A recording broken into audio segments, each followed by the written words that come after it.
I've kind of come and gone with music, like spent a lot of time doing it and pulled back and pulled away from it. But it's always been a constant in my life. And I've always really wanted to play music for other people, but it's not a solid career path. And your whole life, everyone kind of tells you like, well, that's great to have that dream, but don't bank on it.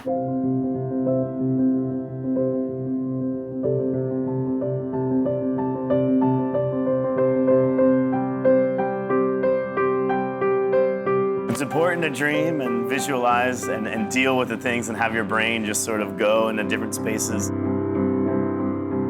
Maybe fears or desires. And what's funny is when you become aware of that in your dream, you can really start manipulating your dream and sort of controlling your dream. I didn't start this project with the intention of doing any of this. It just kind of sort of happened. It snowballed from one thing into the next. I'll back up though. I'm Holly Bowling. I'm from San Francisco.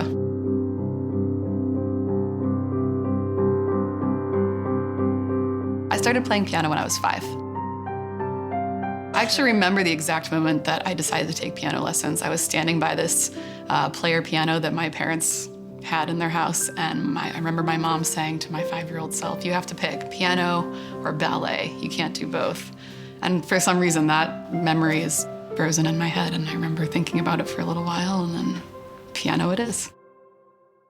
Tell me about the time you jumped on stage with Marco at the Bread and Roses. Well, that was one of my favorite nights ever. We could relive that moment. We were playing a benefit in San Francisco at a place called The Chapel. I went to the show. No one went with me. My friends bailed. I almost didn't go, which is hilarious. And about halfway through the set, Holly comes up. She just gets up on stage. She sits right down next to me and starts playing one of my songs called Atari.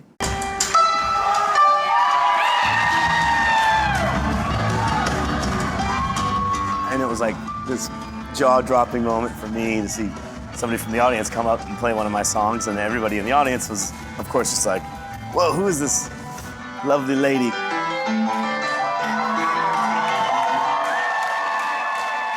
And I'm like, what is happening right now?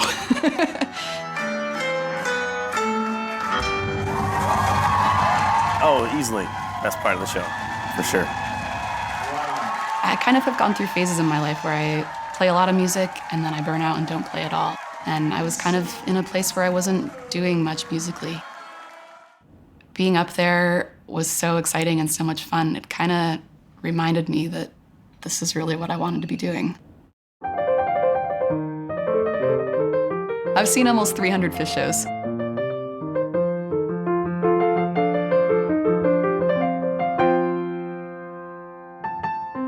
The Tahoe Tweezer was amazing. I left there on another planet. I think most of us did. I went home that night and re-listened to it maybe 4 times before I went to bed. And then on the drive home from Tahoe back to San Francisco the next day, I think we listened to it another 4. You get the idea. This was the general scene around my house for a while. And then I've just found myself singing little bits and pieces of it, walking around. It was just in my head all the time. Whenever that happens, I end up sitting at the piano, working out little bits and pieces of whatever I've been singing. So I started writing out whatever I was hearing as the dominant melody line. And then that was just kind of a tease. I wanted to string all these parts together. And I realized I'm not going to do this justice without writing out the other parts. So then it turned into this much more in-depth project. I was actually writing out Trey's part, Paige's part, Mike's part. And then if there was something in Fishman's line that I thought I could incorporate, I would write in the basic rhythm of what I was hearing. I handwrite everything, so everything goes onto a piece of manuscript paper. The Tahoe Tweezer took me almost a year. It's really cool that Holly's like taking all those instruments, bass, guitar, and drums, and keys, and just putting it into 2 hands and playing the bass lines, you know, with probably this part of her left hand, and then the guitar and piano parts with this part, and maybe some higher guitar parts or vocal parts with this. So she's really splitting up, you know, the band into, you know, 4 parts of her 2 hands, which is really cool.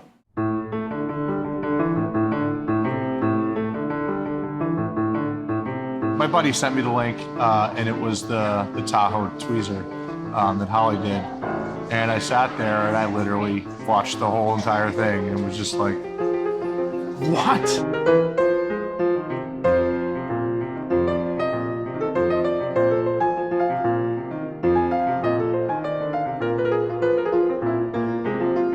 Some of the Phish arrangements I've done are just taking the songs off their studio albums and arranging them for piano, and that's cool, but a lot of those same songs, when they play them in a live setting, will sound completely different every night. The first 3 minutes are always the same, and then you could get 5 minutes of improvisation, or you could get 45 if you're very, very lucky. And that, to me, is the most interesting part, is what happens freeform in the moment in their live shows. So I started transcribing and arranging the improvisation that they're making up on the spot and turning it more into a piece that you can recreate later. She went and took something that's started improvisational and in the moment and off the top of the artist's head and turned it into a concrete thing. The concept got me more than the music, but then I watched her music and she's great.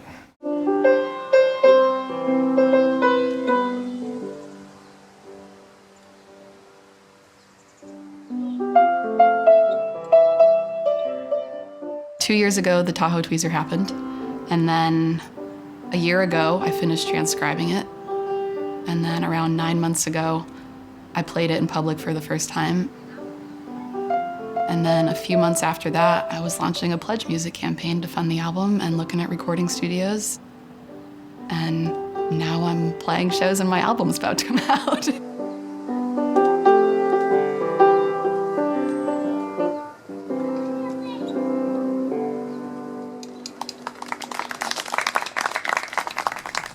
This is a box of my very first album. I haven't seen these yet. I have been waiting and waiting and waiting. This is a culmination of months and months of work. And this is the moment, the big moment I've been waiting for. Can I do it? Yeah. All right. Yes. It's really happening.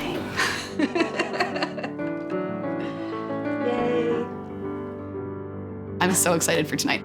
We are in Philadelphia, and I'm playing a show at Howl at the Moon, which is a dueling piano bar here in Philly. I'm playing 2 sets of Phish songs and Phish jams that I've arranged for piano. This is my first show on the East Coast. We're doing all of this ourselves. My friend's running the door. She did a bunch of the promotion too. It's a group effort here. And I'm gonna stamp you. I'm kind of flying by the seat of my pants and figuring out all this stuff that's brand new to me as I go. We basically rented the place out for a few hours and dealt with all the promotion ourselves and all the ticketing ourselves because we didn't have a booking agent or a ticketing service or a promoter. I need to tape these so that I know that they're not going anywhere. This is the biggest show I've played with my name on the bill, definitely. If you don't count stage crashing Marco's gig, then yes.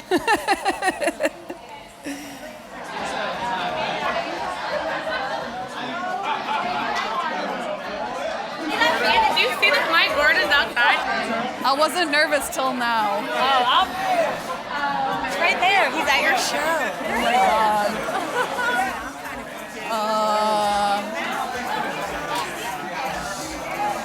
Your mouth. What is going on? Please tell me you did not charge this man for I a did ticket. not charge him. I just stamped him. Can you be the first member of Phish that I get to hand this to? Yes. Oh, are you? I'm playing. Oh, you are. That's my album. It's been out for all of like 2 hours. Wow. And now you have I it. just kind of checked the app and was in a coffee shop next door for 5 hours, and I thought, oh, this is going on right here. Are you serious? You've been But right I there? heard about you before. Are you on tour now? Or are you Well, I'm following just your infinite? tour. And I'm also on my own tour. Coincidentally, they happen to be a little overlapping. I think I may just get started now in hopes that you can catch a little bit of it. Thank you.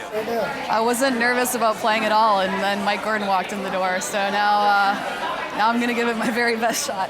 I'm gonna play the Tahoe tweezer, all 37 minutes of it, while the guy that played bass during this incredible jam is in the room. I'm I don't even know what's happening right now.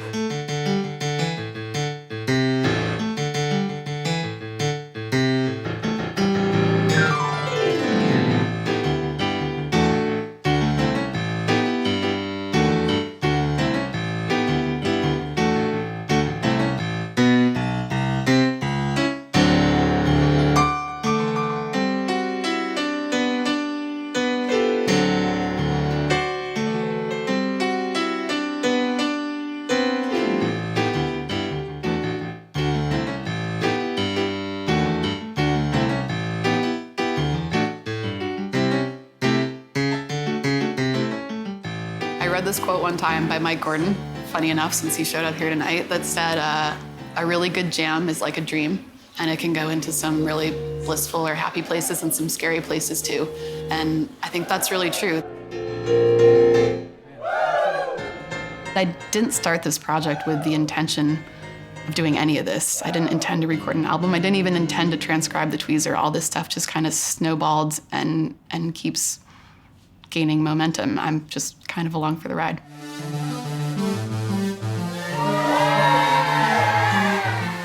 This is what I've always wanted to do. And somehow I'm still getting a chance to do that.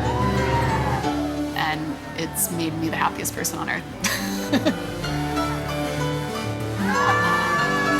I wasn't expecting to get singles thrown at me on a stage in Philadelphia. But it's nothing like what I expected it would be. Like, I could send my mother this footage and not be embarrassed by it. And usually, I think when you get singles thrown at you on the stage for the first time in Philly, it's not quite like that.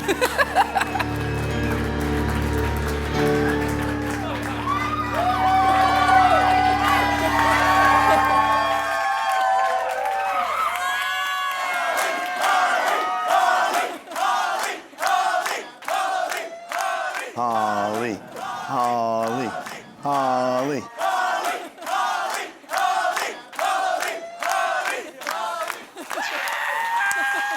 Holly,